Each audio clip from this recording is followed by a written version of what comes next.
Okay, it looks like things, well, they were slowing down a little bit. Now there's a bunch of people, but I think we'll go ahead and get started now. Welcome, bienvenidos. Before we begin the official presentation, I'd like to let Guys everyone doing know all this construction and all this stuff. someone is, there we go, that's better. Thank you.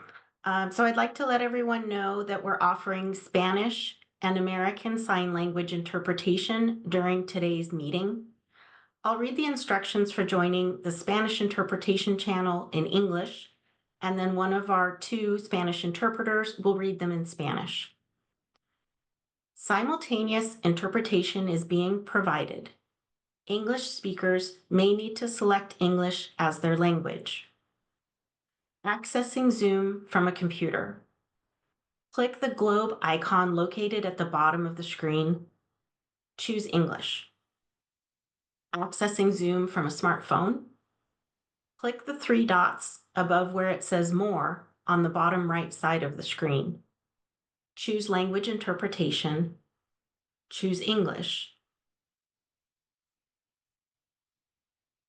Press Done on the top right side of the screen. And I'll hand it over to our Spanish interpreter.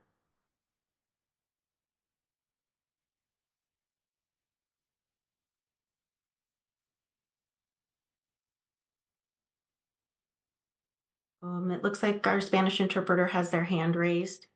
Do you need to, maybe we need to unmute you? Okay, you should be able to unmute now if you weren't able to before. Yes, thank you. I will now proceed with the instructions in Spanish.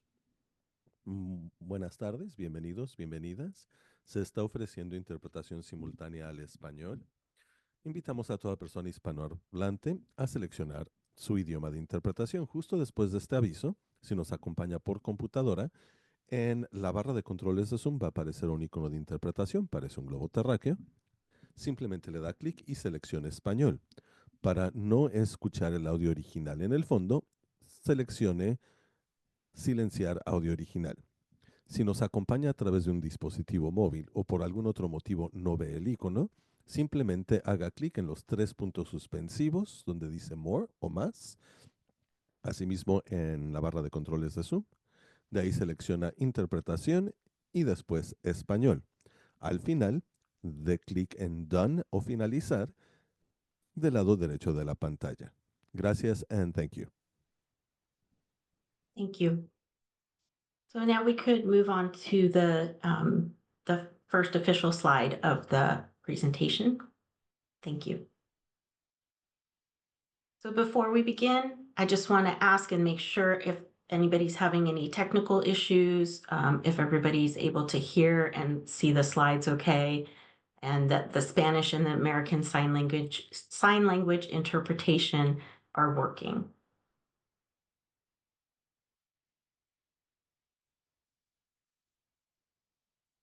It looks like we might be having an issue in one of the rooms, meaning Spanish or ASL.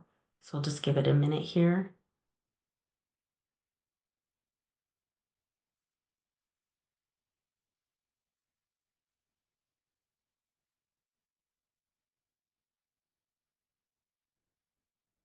Okay, it looks like both the ASL and Spanish rooms are working.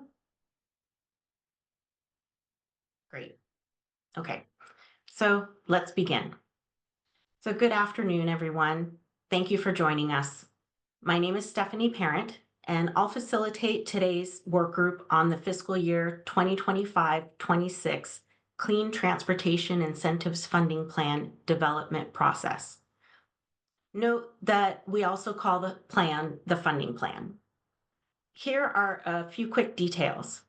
We'll post the recording of the meeting and the attendee list on the Low Carbon Transportation Incentives webpage within about 2 weeks. We'll share the link in the chat now for you to access later. Today's materials, including the agenda and slides, are also on that page. And note that we were able to translate slides into Spanish, and At least my hope is to try to achieve that for all of the work groups and the workshops that I will be organizing. To ask questions, use the raise hand feature in Zoom or press #2 on your phone during the Q&A session. You can also send us an email at cleantransportationincentives@arb.ca.gov. And we'll have someone keep an eye on that email box for you. Staff will drop the email address in the chat if they haven't done so already. If there are any disruptions during the meeting, we might need to reschedule the meeting. Please ensure also that your name is visible on Zoom, or adjust your phone number to the last 4 digits if you're calling in by phone. We usually also have staff check for this as well. Now, let's navigate to today's agenda. Right now, we're covering the welcome and housekeeping portion of our meeting. Then we'll provide an introduction and overview. After that, I'll talk about the key changes we propose to the funding plan development process for this year. Then we'll open up for discussion. That also includes a few poll questions. Lastly, we'll wrap the day up with a summary and next steps. Next slide, please. In this section, I'll cover a bit about the purpose of the funding plan, appropriations and allocations, the state budget and funding plan timelines and time constraints, and how the funding plans have grown and changed over the past decade. Oh, and I mentioned before, we do have some poll questions. There's 3, and we'll get to those later in the slide presentation. Next slide. The Clean Transportation Incentives Funding Plan is an annual detailed guide for how CARB will allocate or assign the funds appropriated or designated to it by the legislature annually through the state budget. Through the plan, CARB staff aims to meet community and business needs, as well as CARB and California state goals to improve air quality and reduce the negative impacts of climate change. Where the appropriations allow for CARB to allocate or assign the funds to different incentive projects or programs, that's where we'll collaborate with you on how those funds should be allocated. I'll touch on this more on the next slide. Lastly, the plan is a way for us to refine and improve how the projects work. For example, last year, one policy change was to direct last year's Clean Off-Road Equipment Project limited funds only to small businesses and public agencies, because many of them struggle to have the funds needed to be able to purchase this type of equipment. For the Driving Clean Assistance Program, we increased the loan cap amount from $30,000 to $45,000 for financing assistance, because we heard from community members and organizations that people needed a higher loan amount to be able to purchase the types of vehicles they need and want. Next slide. I previously mentioned that CARB is appropriated funds through the state budget by the legislature. When flexibilities allow, which I'll go over, CARB can decide how to allocate funds. The amounts shown on the slide are examples from the governor's January proposed budget for fiscal year 2025-26. These amounts and categories or projects have not been finalized and may change as the budget is developed and finalized. That'll happen in June.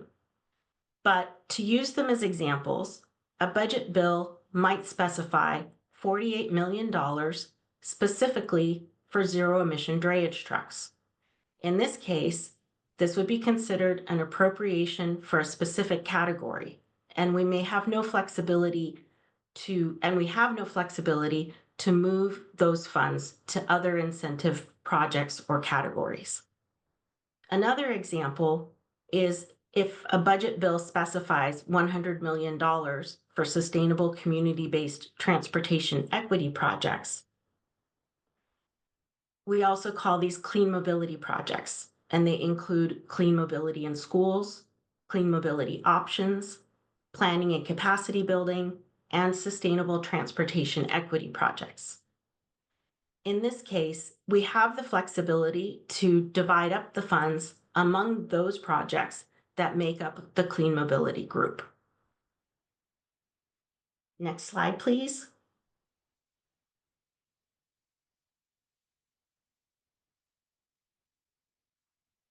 So this slide shows the annual state budget development timeline with some key dates. The governor publishes their proposed state budget in early January, followed by a revised budget around mid-May after budget hearings. The legislature must pass a final budget by midnight on June 15th.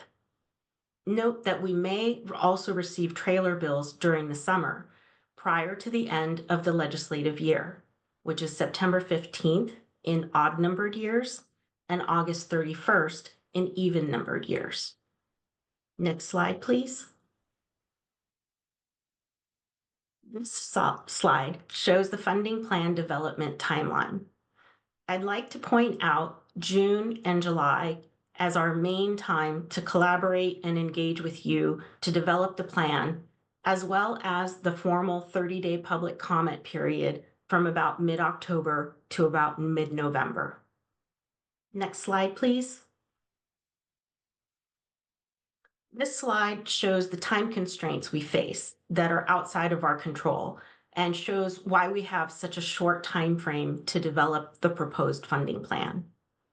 And as I previously mentioned, we may receive trailer budget bills toward the end of the legislative session, such as for our greenhouse gas reduction fund, and that further constrains us. But rather than push our process out further, we stick to our timeline to get the dollars out the door as quickly as possible to the program administrators and eventually to the people that would have used the incentives. That way, we can get them to the people and the businesses that need them as quickly as possible. Otherwise, we risk the possibility that the legislature could pull the funds back. Next slide, please. Over the past decade, the funding plan has grown and changed a great deal. The funding plan was originally managed by one staff person. It had a small amount of funding from one funding source, and it funded about 4 incentive projects. Now, the funding plan requires a team of about 70 people with a much larger budget from sometimes more than 3 funding sources, which have funded 12 or more incentive projects. Of course, the length of the plan depends on the amount of funding appropriated to CARB through the state budget and how many projects are being funded or have policy changes in a particular year. Next slide, please. This slide provides more detail about some of the growth and changes over the past decade. While you can see that resources and demands have increased, the amount of time we have to develop the proposed funding plan hasn't. In the past, we've also received feedback that the funding plan document was too long, but people still want regular updates throughout the process. We've added public meetings, such as evening community meetings, and we provide detailed slides and discussions in all of our meetings, rather than outlines. We've moved more information to our web pages and are working to update those throughout the year. We're always trying to find ways to improve the funding plan development process for everyone involved. Next slide, please. In this section, I'll go over staff's proposed key changes to the funding plan development process for this year.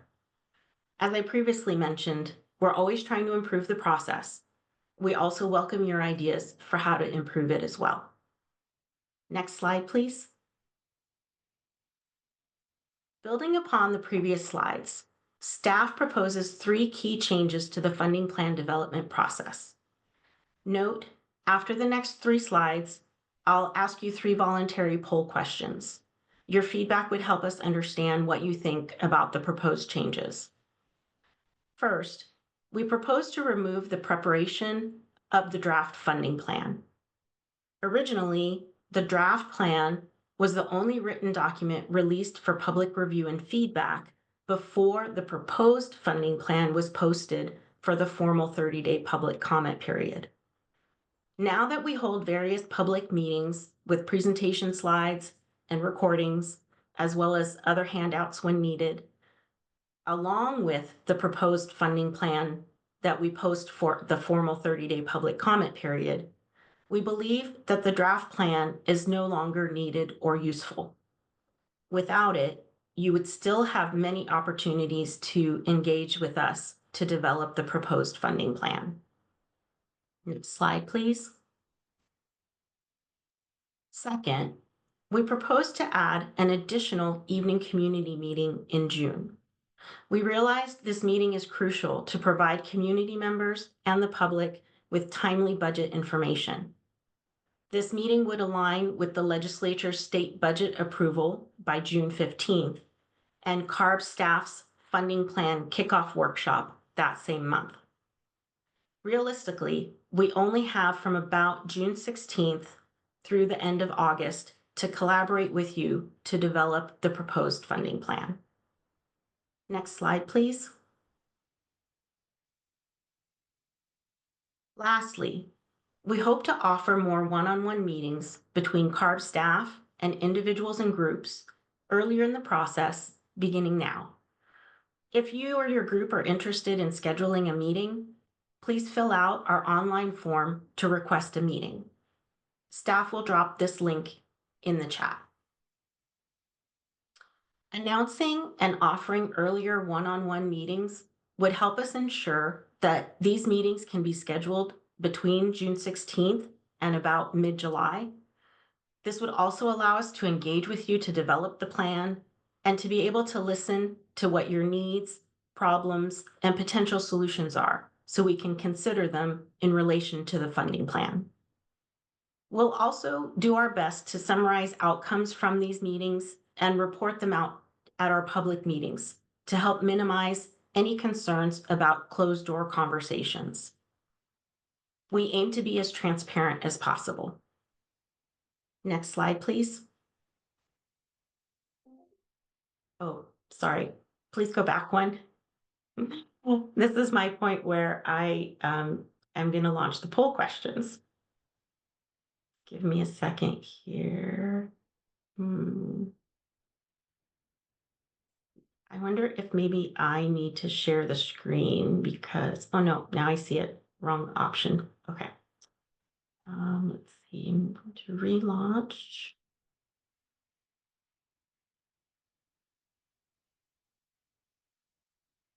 Okay, and maybe one of my colleagues could let me know if they see maybe Michaela, the poll question. It looks like people do see it because I see answers popping in. Thank you. So let me go ahead and read. What do you think about removing the preparation of the draft funding plan? And the answer choices are: I support removing it, I don't support removing it, I need more information to be able to decide, I'm indifferent whether we keep it or remove it. And I believe that was the last. Oh no, we do also have an other option as well. And so I'll give it about a minute or so for the interpreters to finish interpreting and for people to make their answer choices.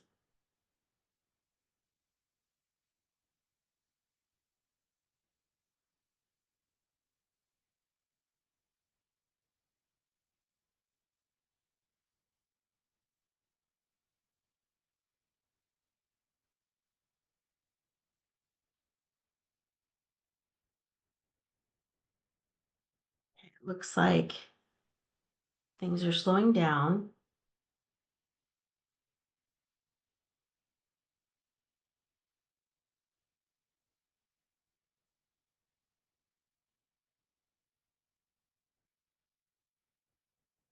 Okay, I think I'm gonna end the poll now. So it looks like maybe people have had enough time. And hopefully that gave the interpreters enough time, but if not, please for the ASL interpreters, please let Chelsea know.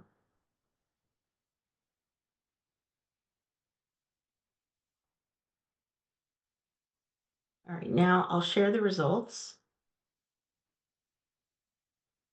So everyone should be able to see the results now. And so it looks like we had 67 of 142 people respond, and that's about 47%. And that number looks like that's the number of attendees as opposed to the number of people that registered for the meeting. And so it looks like most people are actually saying that they need more information, most people being 20 out of the 67 who responded, or 30%. They need more information to be able to decide if we should remove the draft funding plan preparation or not. And then about 20%, 21%, so 14 out of 67 people said they support removing it. 27% or 18 people said they don't support removing it. And about 21% also said that they were indifferent about whether or not that we remove it. And 1% did choose the option of other. And definitely want to hear your thoughts during our discussion that'll be after the 3 poll questions. And especially like if you said other, maybe sharing like what, if you have a specific thought about what the other reasoning is, we'd love to hear that. Or if people need more information, maybe, yeah, what thoughts or questions or concerns that people might have. I'm just writing myself a note.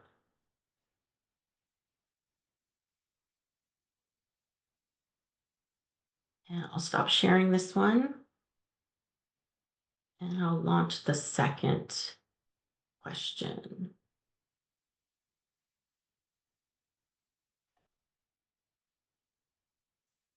Okay, so you should be able to see the second question, which says, what do you think about adding a June evening community meeting to the funding plan development process? The answer choices for this are, I support adding it, I don't support adding it, I'm indifferent whether we add it or not, and the last option is other. And I'll give the interpreters some time to interpret the questions and answers, and time for everyone to respond.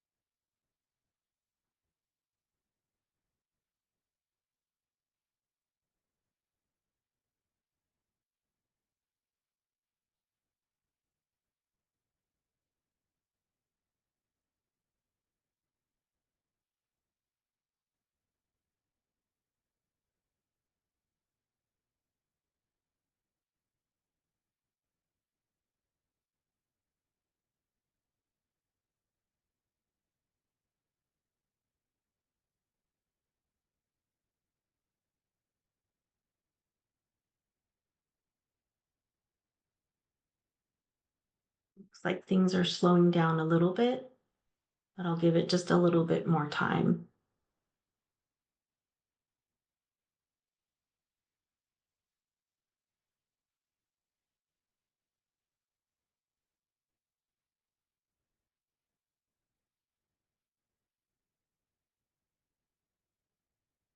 Okay. One more snuck in there. I'm going to go ahead and end the poll and share the results with you. So you should be able to see those results. And so it looks like about 63 out of 143 people responded to this question, which is about 44% of the people participating in today's meeting. And so about 48% of the people who responded support adding a June evening community meeting. About 10% or 6 people don't support adding it. About 40% of the people, it's 41%, or 26 people say they're indifferent whether or not we add a meeting, and 1% chose other. Or I'm sorry, it's 2% or one person. And so for the person that chose other, definitely if you have some other specific thoughts on why you chose other, we'd love to hear those during the Q&A session that follows our poll questions. But also just for everyone, you know, whether you support or don't support it, or you're indifferent, maybe you feel like you need more information, you know, go ahead and share your thoughts and questions during the Q&A session. All right, so now we'll go on to our third and last poll question.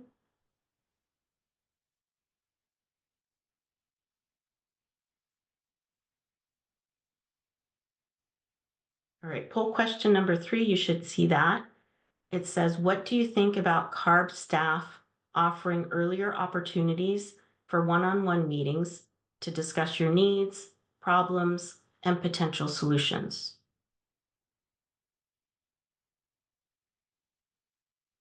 And the answer choices for that: I support this, I don't support this, I'm indifferent whether one-on-one meetings are offered or not. And again, we also have an other option in case that suits your fancy or meets your needs. Again, I'll give it a minute for the interpreters to finish interpreting and for everybody to be able to have a chance to answer the question.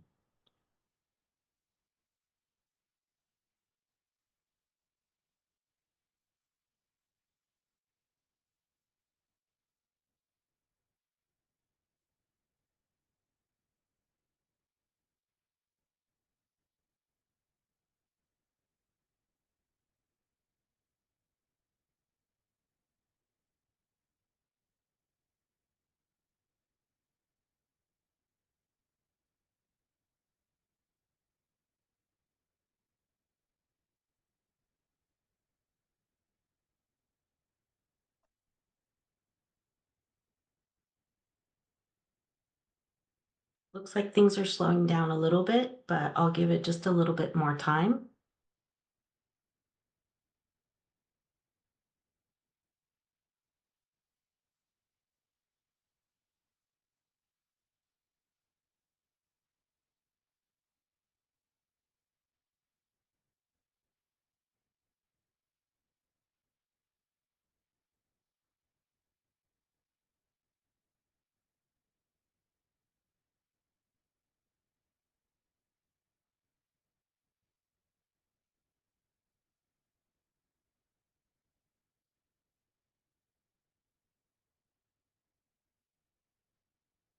Okay, I'm going to end the poll now and share results with everyone.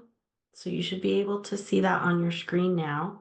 And so we have about 43%, 61 out of 141 people answering this question.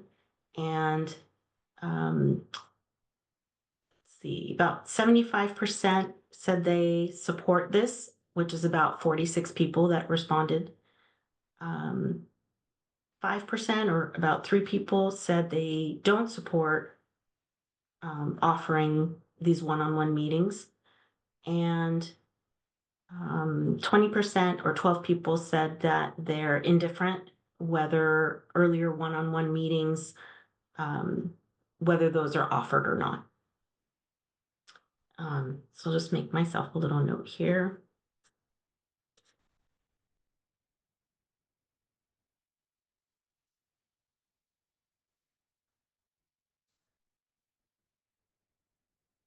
And so again, our next portion is going to be the Q&A portion, discussion, and so feel free to share your thoughts during that time.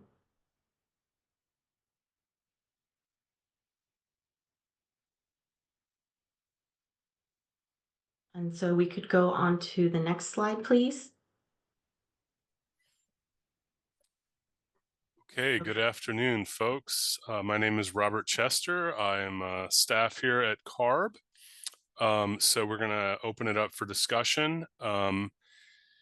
So use the raise hand function on Zoom. And if you're calling in by phone, please press #2 to raise your hand.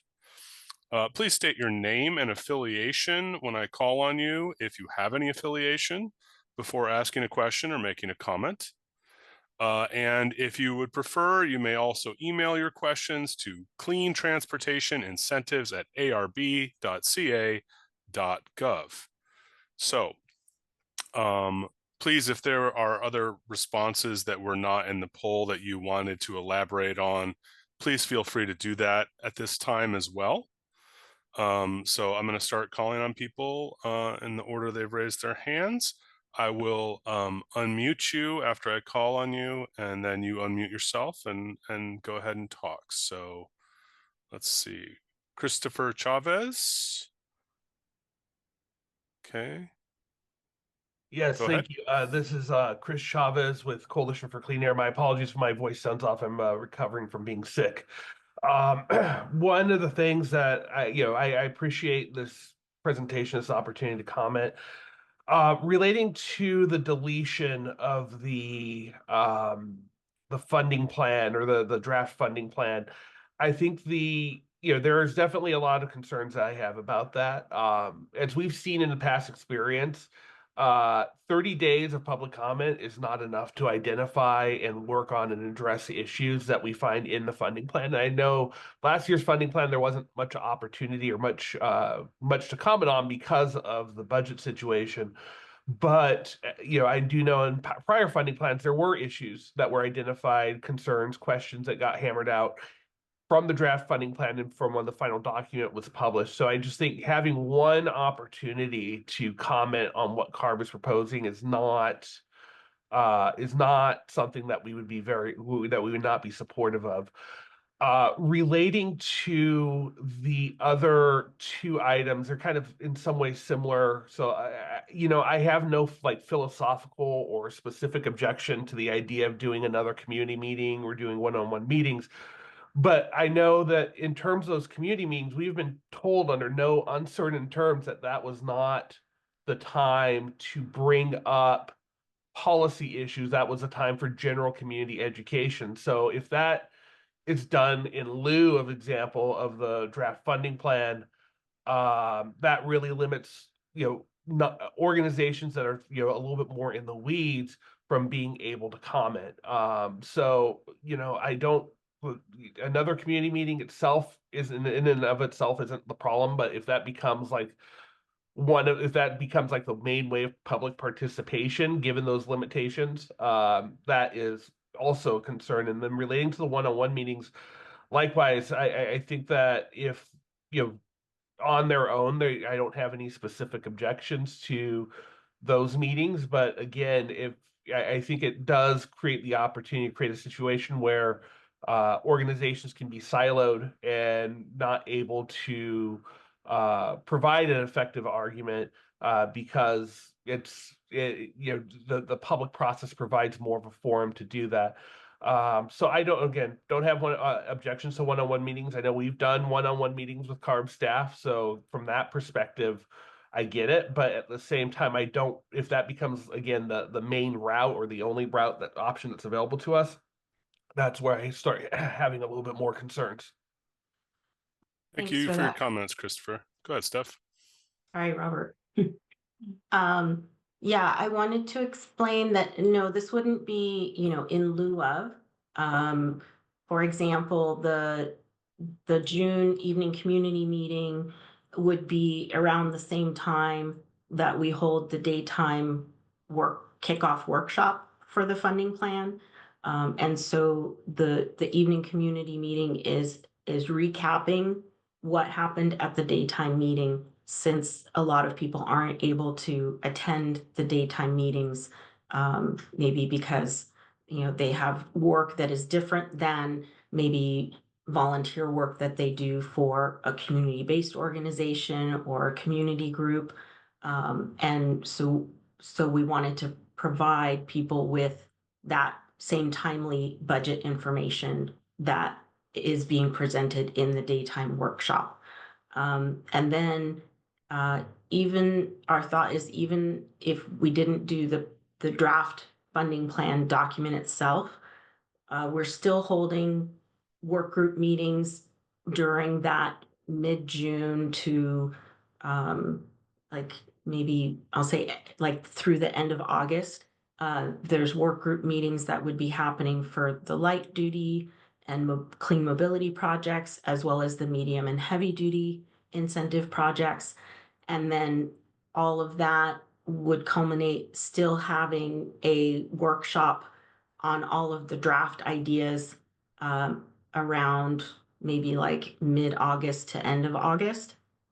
So we still see that there's a lot of public meetings that are happening throughout that whole time frame, but that it allows staff to hopefully engage more and meaningfully with everybody, with the public, with all of the interested parties, to develop what those ideas are.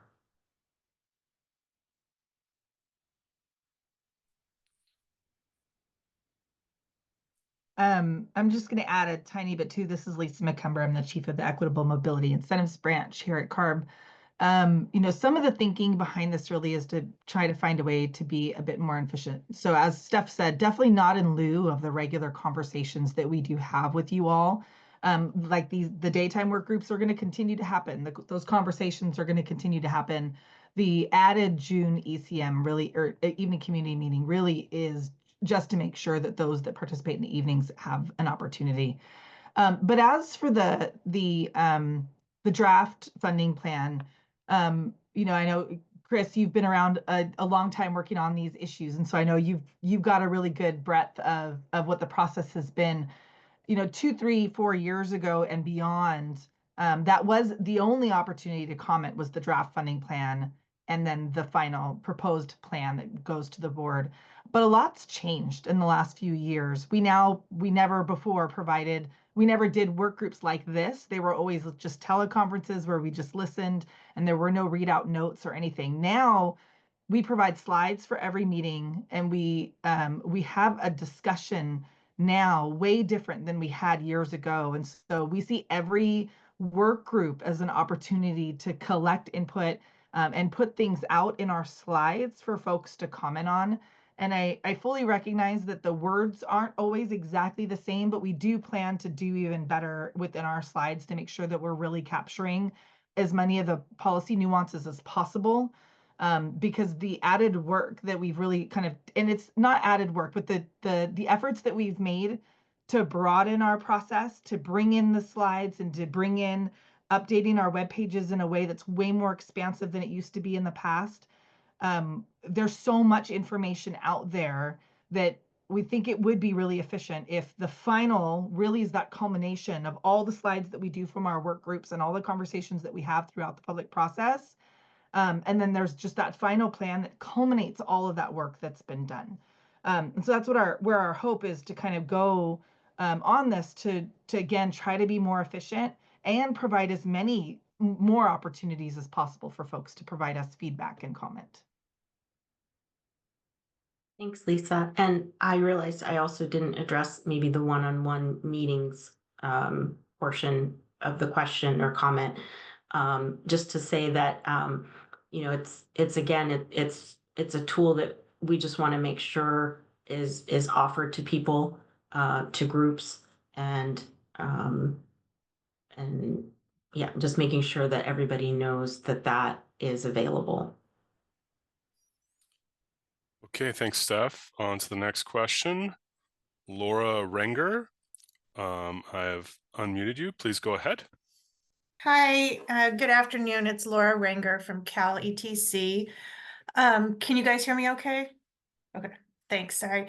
I just wanted to second Chris's comments, and thank you, Steph and Lisa, that was really helpful. I think, and I also have a question. So if you were able to provide some of the information and some of the details that maybe in the past year or so would have come in the draft funding plan, and instead provide those in the presentations before the work groups, that may really be helpful so that we could have a more robust discussion in the work groups. I worry a little bit about kind of moving along without having some of those details and then getting to the end. I think to Chris's point, when the final comes out, and then 30 days might be too late to get everybody paying attention and flesh through it. But if we sort of get really into the meat, for lack of a better word, of the issues, if we group it into the light duty and heavy duty as we've done before, and then we really get into it earlier on in the process, that I think would be great to give us that opportunity. And I guess then that gets to my comment or question, which is, how would you handle having comments like on the record if we really there's no formal comment period until the end, until the final? Would we still just submit emails to staff and it would be part of the discussion, or is there another way that you'd want to handle commenting? And this is so that I can also just kind of get my group to start thinking and preparing as we're scheduling stuff out this year. Yeah, thanks for your comment and your question. I appreciate you, sharing your thoughts about how the more detail, like earlier on in the process, would help the discussions and the thinking.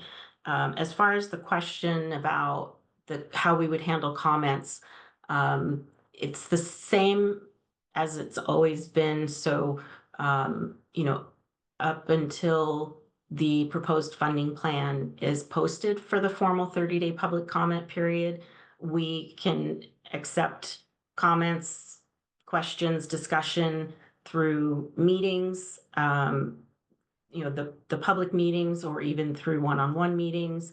We can accept them through email or even telephone calls. So all of that is part of building the proposed funding plan. And as far as any comments that go like in the public docket, that's really through that public comment process for that 30 days.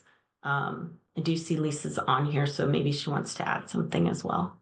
No, just to emphasize what you just said, Steph, which is I think there's a common misconception around what the draft plan and then what the proposed plan does in terms of public docket. There is no docket for the draft plan right now. Because this isn't a regulation, it's a non-regulatory item that we take to the board. The only formal comment period is the 30 days after we post it. That is the only formal comment period. Everything else is completely informal. Everything else goes into our staff file and is taken into consideration within the work groups. So what Steph said is 100% correct. There's really no change to that process now. And I know it feels different because you won't have a document to send a letter on. And I know a lot of folks like to send letters, but we don't necessarily need a letter on each of the individual pieces. It's helpful, but the conversations and an email or a letter, if you want to send one, is still very possible, and you're more than welcome to send them along at any point in the process. Okay. Next, Tim McCrae. Please go ahead and unmute Tim. My understanding is that this is more time for us to comment on the procedural things that have been presented and not make a substantive comment about where funds should be allocated. Is that correct? Today, yes. The kickoff meeting in June, where we'll have some budget information, or at least the earlier information, that would be a good time. Or you could always email staff. We have the clean transportation incentives at arb.ca.gov. So yeah, today is more on the process and procedure and the proposed changes for this year. Then the only thing that I'll have to say is, and sorry, I'm Tim McCrae with the California Hydrogen Business Council.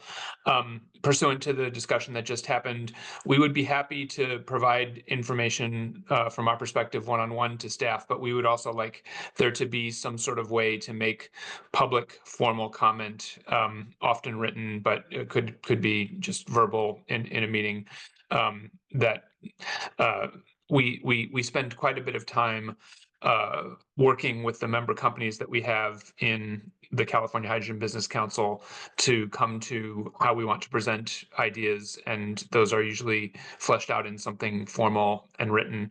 And sometimes that's something that we would read at the workshop or send in as something written, and that exercise has value to us, and we would prefer to be able to continue to do that. One-on-one meetings on top of that would be fine. That's all for now. Thank you. Thanks. I appreciate your comment.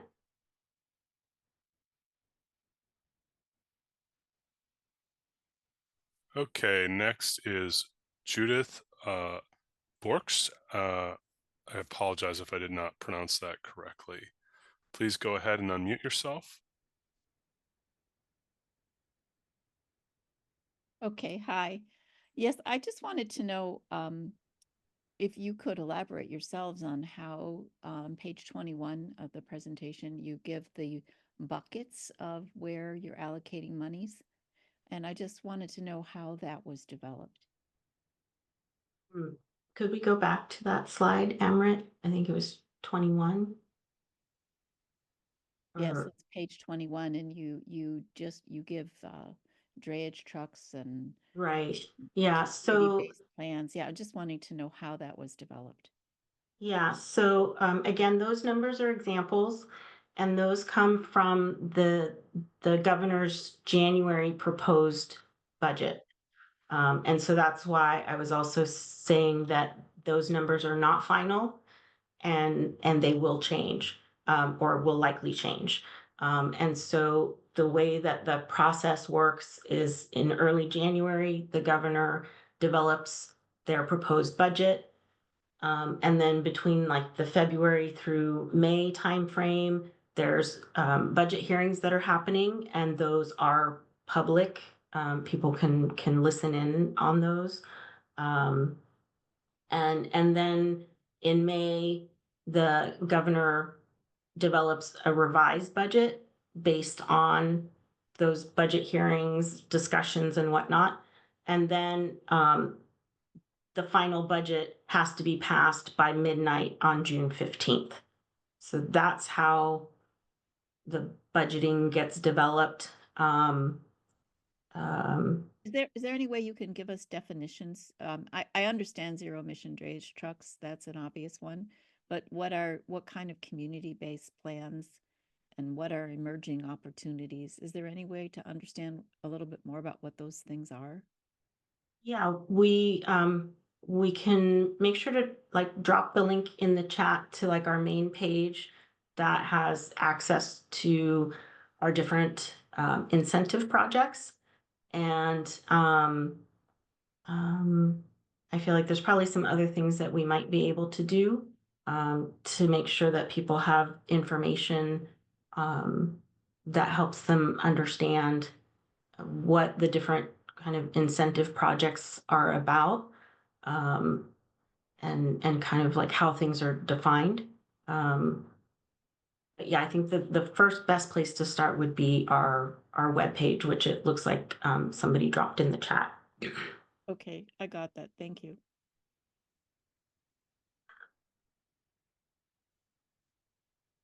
We can always meet separately if you want to talk about questions or things that people need to better understand and that type of thing. Okay.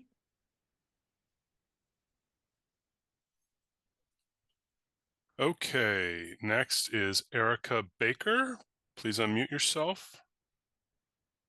Thank you. This is just a comment regarding the draft funding plan removal. The implementation work groups are very time consuming for good reason, right? That's not a complaint, but they are very time consuming. So I think the draft funding plan is critical for those who are not able to keep up with all the various meetings to have one place where we can view consolidated information about the funding plan. Okay, thanks for that comment. I might need more info or more understanding. 'Cause, like from my perspective, the implementation work groups, those are mostly happening after the November, excuse me, after the November board hearing. Assuming that the the board approves the funding plan, then that's where staff will go into the implementation. So any kind of like grant agreements that need to be created or modified for like different funding amounts or for any policy changes, that's usually happening, I would say, like December through maybe through about like May or June. I guess, sorry, technically it could be happening in the summertime. But I feel like in the summertime is where we're focused more on developing the proposed funding plan that we're going to present to the board in November. So in the summertime, most of the work groups, I would say, are proposing, like once we know what the budget amounts are in the June final budget, again, keeping in mind that there can be budget trailer bills, through August or mid-September, depending on which year we're in. So we're focused more on presenting, these are the amounts that we've been given, or, this pot of money, we have flexibility. And so, let's figure out where we do have the flexibility of saying, okay, we're going to put X amount here and X amount to this other project, or, what kinds of policy changes do the different incentive projects need? Are there like improvements that could be made, or yeah, things that need to be different? I see more of that happening in the summertime. And so maybe that helps you understand better as well. Okay, thanks, Steph. Next person, Jacob Boggs. Please try to unmute. There you go, Jacob. Yes, hello, thank you. I'm with Schneider Electric. We work primarily with public schools. So I was kind of wondering which types of funding sources would be applicable to public schools in the future. Would like the community-based plans, projects, and support kind of be there, emerging opportunities, air quality improvement, or is it kind of like flexible? Yeah, with school buses, we do have the CMIS is Clean Mobility in Schools. And then there's, yes, possibly some of the other community-based projects. I don't know all of them off the top of my head, but I see Lisa has jumped on, so she could answer that better than I can. Awesome. Yeah, we do. So Clean Mobility in Schools funds school buses, but we do have several other opportunities. We've got opportunities within our mobility suite of projects, which includes clean mobility of schools, clean mobility in schools, and sustainable transportation equity projects, or STEP. There are also opportunities for folks that buy buses to get incentives through our HVIP program, and there's unique financing opportunities. So really, the best answer is to keep an eye on our website and then continue to follow along with the future meetings that we will be holding in the funding plan space to talk about what funding is upcoming in this year's budget. And we do give updates when we kind of kick off the funding plan, with regard to where the projects are, how much money remains, if any, and things like that. So there is a lot of opportunity for school buses. It's not just school buses though, it's also solar efficiency type projects. Do any of these kind of apply to that project So support? primarily our funding is structured towards transportation. Okay. But there is to say that we do have some projects that are a little bit more encompassing. So we don't fund solar as just solar. Yes. We don't fund infrastructure as just infrastructure, but there may be a holistic project that fits, say, within our sustainable transportation equity projects that is school bus, and it includes a solar component, and it includes an infrastructure component, and it includes, other pieces as well. And so it's not completely off the table, but it would be more like a component of a much bigger project. Great. And then, sorry, one more thing. So that would kind of go under the community-based plans and maybe air quality improvement program, emerging opportunity. Which one type of funding would that be in the proposed funding? So probably primarily under the sustainable transportation equity projects. Off the top of my head, demonstration projects and pilot projects within our heavy duty space can potentially also cover kind of a broader swath within a project as well.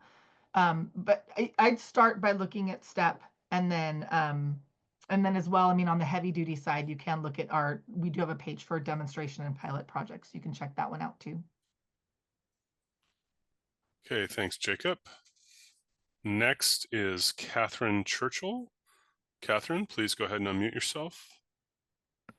Hello, I'm from Motive Electric Trucks. We are a medium duty, we build medium duty trucks and buses, California-based company.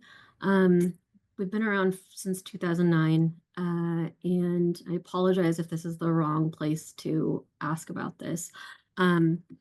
But we were wondering about if there was any indication or timeline about opening HVIP back up to medium duty fleets, the larger fleets, without the restrictions that were imposed the last couple of years.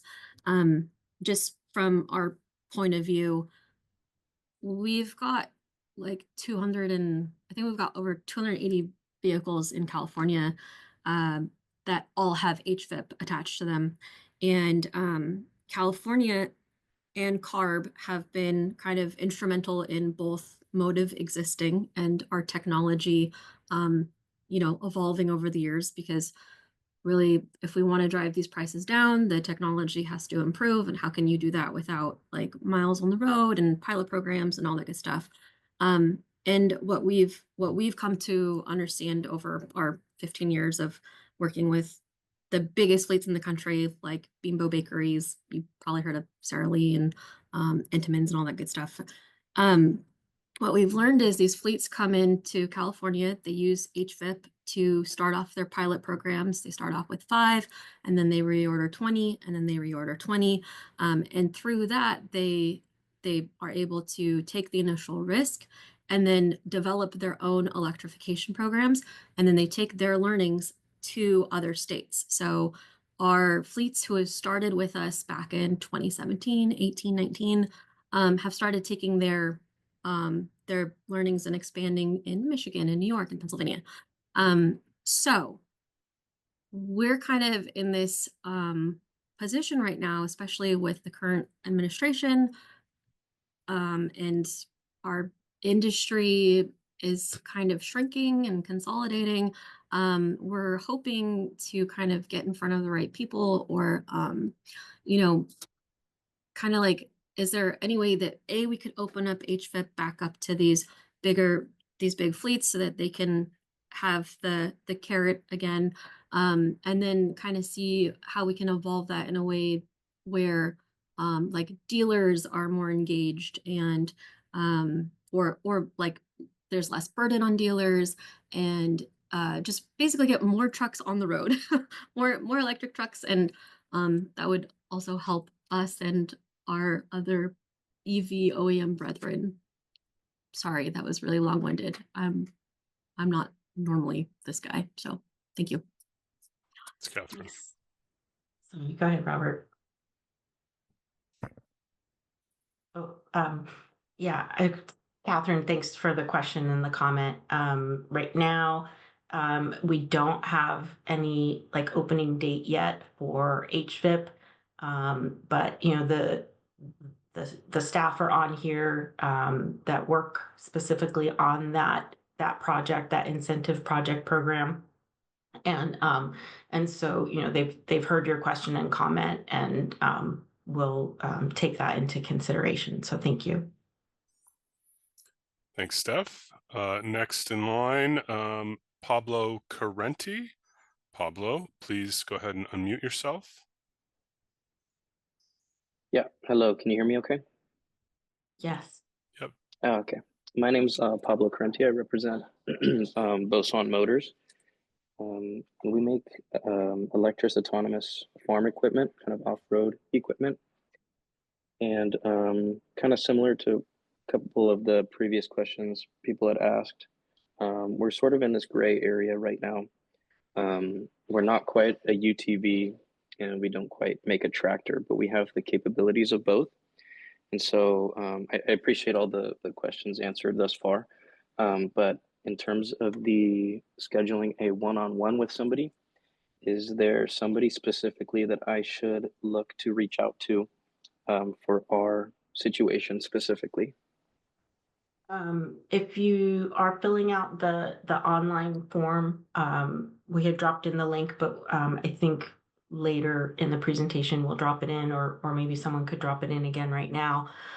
There are topics that you can choose, and so we do have like our clean off-road equipment.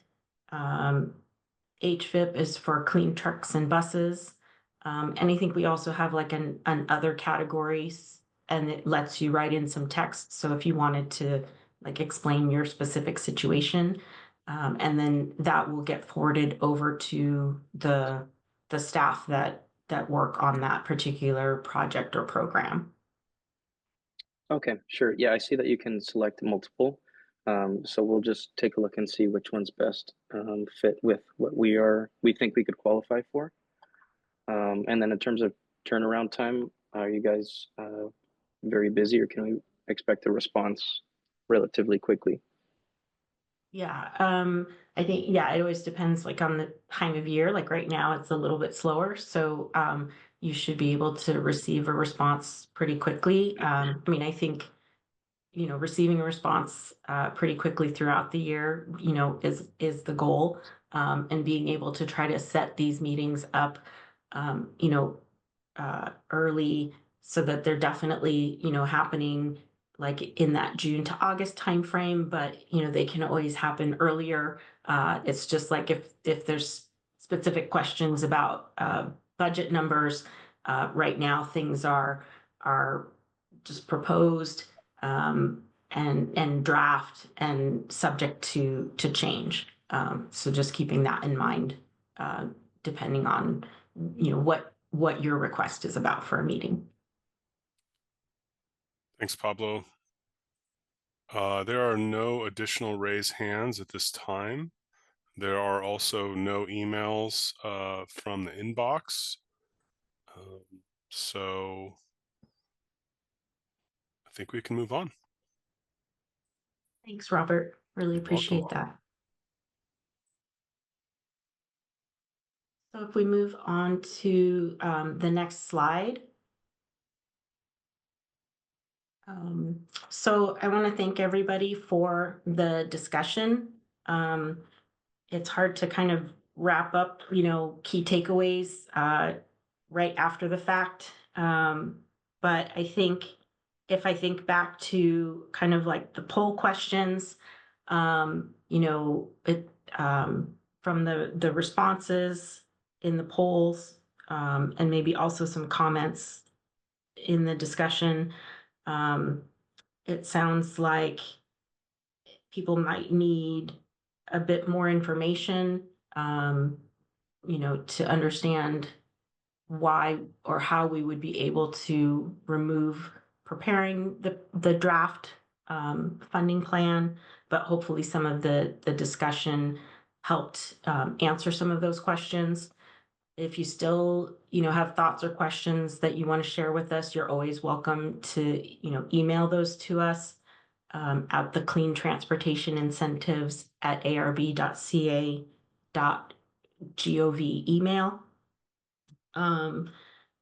Generally, it sounded like people were supportive of the June evening community meetings so that community members could receive the same type of information, you know, kind of a higher level, maybe not always so much in the weeds, and just making sure that, yeah, we're not having these sorts of meetings, you know, in lieu of other things. So again, reminding people that, you know, we're still planning to have the various work groups that the different projects, the incentive projects and programs offer, and we do try to you know, combine those into fewer meetings where we can. So there might be a meeting on light duty topics and a meeting on the clean mobility projects, or a meeting on the medium and heavy duty projects. But those are all opportunities for collaborating and engaging with us. And so, and it seemed like people were generally supportive of the one-on-one meetings as well. Again, as long as it's not in lieu of the public meeting participation and collaboration that currently happens and that we're continuing to do. You know, we will take all of that information into consideration and discuss and figure out what the plan would be moving forward. And just to quickly summarize what today's meeting was about, you know, we talked a bit about, or you heard about the purpose of the funding plan, a bit about allocations and appropriations. So where we do sometimes have the flexibility to, you know, divide funds up among different projects, or where we're not able to do that because it's specifically been, you know, specified for a specific, let's say, category or project in the state budget. We looked at kind of the historical, the development timelines, the different time constraints that we have that are sometimes out of our control, and how things have grown and changed in the past 10 years or so of preparing the funding plan. And I appreciate everybody's feedback, comments, and questions about the poll questions and the open discussion period. And so now I just have a few more slides. We'll go over the governor's proposed January budget and what our upcoming meetings look like. If I could have the next slide, please. So for the proposed budget, this again was from January, and this is for the clean transportation incentives for fiscal year 2025-26. And I won't go into details since these are like preliminary numbers. And again, right now, there are budget hearing budget subcommittee meetings and hearings that are happening that are open to the public. And so this just gives you an idea of what was proposed in January and what is being discussed now, and what funding sources those might be coming from. And so keep an eye out for around May 14th, the governor will put out a May revision to the budget, the proposed budget. And again, keeping in mind that that might likely change before the final budget is approved by midnight on June 15th. And even then, again, keeping in mind, like for example, with our greenhouse gas reduction funds, that may not be decided, or the details may not come out until about mid-September this year, since there could be some budget trailer bills that come out in that summertime. And if you're interested in following the budget process, you can check out the links for the legislative budget committees. There's Senate Subcommittee 2 and Assembly Subcommittee 4, and staff are putting the links where you can find more information about those in the chat. And so we'll go on to the next slide.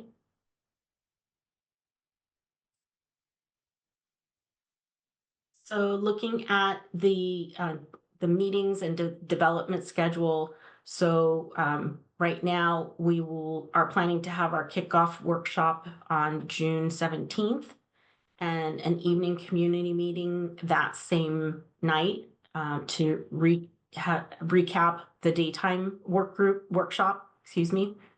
And then right now we're planning to do an August workshop on the draft ideas, looking at August 14th for that, and followed by an evening community meeting on the 19th. The proposed funding plan will be posted by October 10th, and that's when that formal 30-day public comment period opens. And then we would do an evening community meeting October 21st, and the CARB board meeting where we present the proposed funding plan is scheduled for November 20th. And so as I mentioned earlier, June and July and into August are the really what I see as the intensive months for collaborating with all of you to develop the proposed funding plan. And you know, in August we'll discuss those ideas and do a workshop. And again, you know, we'll have to go back and talk as staff about the comments and questions that we heard and discussed today, and see if we need to, you know, adjust that plan or you know, do something else to make sure everybody has what they need. And I mentioned already that the proposed plan would get posted October 10th for the public comment period.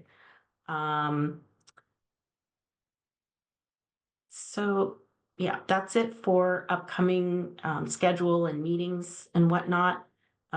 So to close out our meeting, I will just go over our contact slide.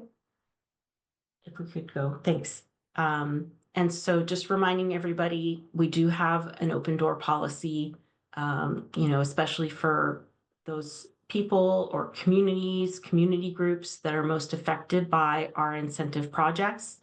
And, you know, we do encourage everybody to contact us for setting up a one-on-one meeting or discussion to talk about your needs, your concerns, and potential solutions that you might want to suggest. Again, we now have an online one-on-one meeting request form, and staff should be able to drop that into the chat one more time. And then we appreciate the engagement that you shared today and that you shared throughout the development of the proposed funding plan. And we really look forward to collaborating with you on this year's proposed funding plan. To stay up to date, feel free to subscribe to our listserv if you're not already on there, and staff can drop the link in the chat. It's been a pleasure to facilitate this meeting for you today. I hope you have a great afternoon and evening. Thank you.